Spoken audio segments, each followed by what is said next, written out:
new season is coming and you wonder how to level up your guns as fast as possible, you're at the right place.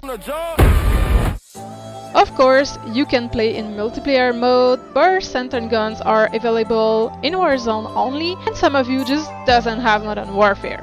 My main goal today is to surprise you with all the facts about gaining XP in Warzone. I'll bust the myth about the game and show you alternative ways to level up your gun than going to make some contracts in Plunder or play in Modern Warfare. I'll also share with you everything you need to know about the different ways to boost your XP, as well as what's the most efficient way to level up for a Warzone player only. Plus, this video is a part of a series of videos about improving your game in Call of Duty. I'll share the link at the end of the video and in the description if you want to learn more tips about how to win more games. If you don't want to miss any videos of this series, be sure to hit the subscribe button with notification. With that said, let's get started. So, the first thing you need to know when you want to level up your gun is that you need to have the weapon you're trying to level up out at all times. Because if you don't have your gun out, then no matter what XP booster you have on or what you're doing in the game, nothing will count. So the easiest way to do this without playing multiplayer is by playing Plunder.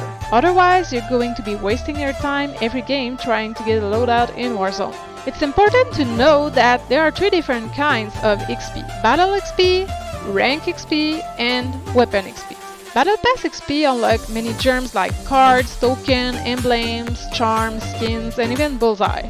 Rank XP unlock new guns, and Weapon XP unlock attachments. There are a couple of ways to access XP bonus. First, you have to know that there is double XPs on weekends and sometimes on other random times too. When you buy the Battle Pass, you get an extra 10% XP boost, and the pass also gives you access to double XP token. Unfortunately, this 10% XP boost from the Battle Pass does not affect how much weapon XP you get from contracts or kills in Plunder. So obviously, the tip is to use double XP tokens since they double the rate of your XP gain in a certain time. You can have those tokens in the Battle Pass, and they sometimes are available in the store in free or paid bundles. There are a few things to keep in mind here about how the weapon XP tokens works. They do not multiply the rate in which you gain XP during double XP weekends, so saving that for that is not worth it. And you should also know that you can't use multiple XP tokens at once. Well, if you do that, all they do is extend the time in which they are active. They don't actually double the rate in XP gain. So on top of the 10% boost from the Battle Pass and the double XP from tokens and weekend bonus, you can also double your XP gain for an hour each day during your regiment happy hour. If you're not in a regiment, make one and set time that works for you.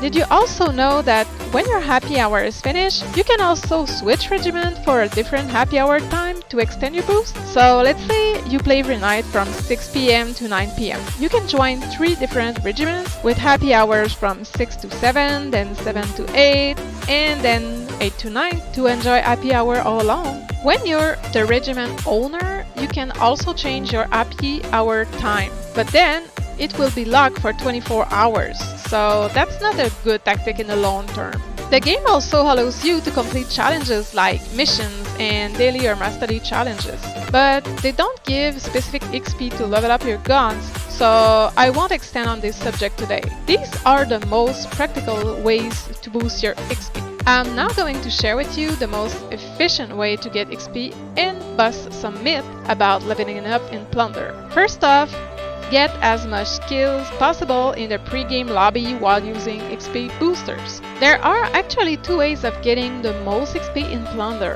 The first method is completing contracts. It's the most popular method, but it's not the fastest when it comes to numbers. Every time you complete one of the following contracts, you're going to be getting 500 XP for recon, supply runs, and scavengers, and you'll be getting 750 XPs for bounties. Now, it's important to note that during overtime in Plunder, all XP bonuses are multiplied by 1.5. This first big myth is that contracts get a bonus multiplier of 40 every time you complete a contract. This is just not true.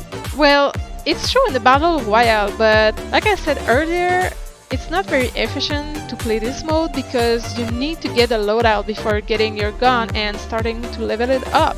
So that was myth number 1. Myth number 2 is that XP gains multiply the most players capture a recon. We always get 500 XP for each contract, no matter what. And third, this is not a myth, but you need to know that any kill bonuses like headshot and long shot don't count for weapon XP. Now, moving on to what contracts are the best to do since all of them makes you gain equal XP. I recommend you prioritize those that you can complete quickly depending on where the contracts appears. But you also have to consider which vehicle are available. Most of the time, you can consider doing supply run first. If there are none available in your area, choose a recon or else scavenger and finally a bounty. I've put a bounty at the bottom of the list here, but it can be wise choice at the beginning of the game since a lot of players are being killed at this moment. Doing contract is also a great start to win plunder. To avoid being killed, make sure to land somewhere far away from the crowded areas like storage, superstore, and the flat path. I must say that the fastest vehicle is the chopper, but it's also one of the hardest to get. Each game I made, all of the choppers were taken first, wherever they were placed on the map. You can choose something else.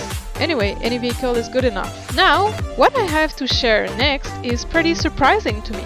I always thought that completing contracts in Plunder was the fastest way to level up my guns. But after playing many games, it appears that even if I'm not very good at it, getting kills in Plunder seems to be the fastest way to level up. That's really not what I expected. I know, you're in shock right now. But look at it this way. Keep in mind that even without XP boosters, you'll get 25 XP for an assist, 275 XP for a normal kill, and 450 XP for a kill that's a team wipe. I actually got this type of XP way more than I thought, even though the teams are actually quads right now. Seems like many people are playing this mode solo. This is not true for the entire map, but there seems to be like 2 areas where people are dropping to fight. Storage and Superstore. It's almost like too many multiplayer map inside of Plunder. For your strategy, you have to know that the 1.5 multiplayer doesn't apply to kills in the end. So you might want to complete the contract at the end of the game depending on how it goes. But even without using tokens and having a very low KD, I still get 2 times more XP by doing kills in Plunder instead of contracts when dropping in Storage and Superstore. Plus, I get to know the gun I was leveling up way better and play with the new attachment along the way. And I have to say that I had a lot more fun than only going from contract to contract. Using those tips, you should get your new gun ready in a couple of hours. Let me know in the comments if you're surprised to learn to use kills in Plunders instead of doing contracts. Do you have any other good techniques to level up your guns? Share it with me, because I really want to know. If you learned something today and liked the video, be sure to get a thumbs up. And as I promised, here is the link to the playlist of the videos to improve your Call of Duty game. The link is also in the description. Make sure to take a look. Thanks for watching and see you next time in Season 2.